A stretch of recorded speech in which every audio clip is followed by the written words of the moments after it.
नमस्कार दोस्तों, मैं अपने यूट्यूब चैनल पर आप सभी लोग का स्वागत करती हूँ। आज मैं एक तुलसी विवाह गीत सुनाने जा रही हूँ। कैसा लगा कमेंट बॉक्स में ज़रूर बताइएगा, और अच्छा लगेगा तो मेरे चैनल को लाइक, सब्सक्राइब और शेयर कीजिए।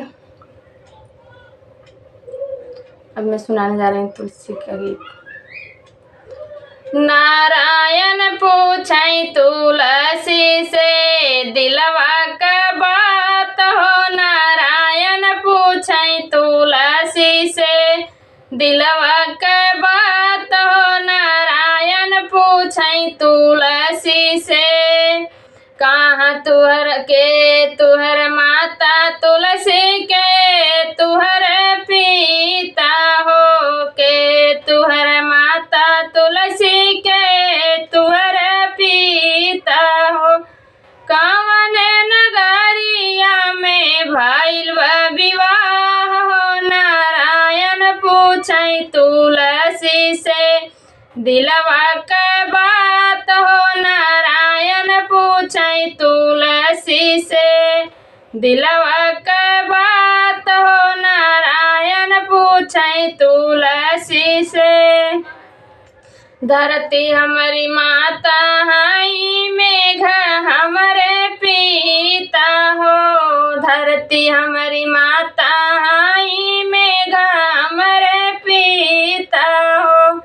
गोकुला नगरिया में भइल बा विवाह हो, नारायण पूछै तुलसी से दिलवा का बात हो, नारायण पूछै तुलसी से दिलवा का बात हो, नारायण पूछै तुलसी से।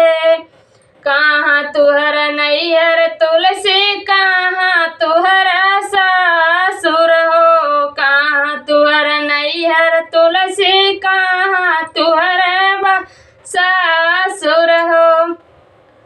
केहि जे बाटै तुलसी कान्हा तोहार हो, नारायण पूछै तुलसी से दिलवा का बात हो, नारायण पूछै तुलसी से। जमुना तीर नैहर बाटे, यमुना तीर सासुर हो, जमुना तीर नैहर बाटे, यमुना तीर सासुर हो।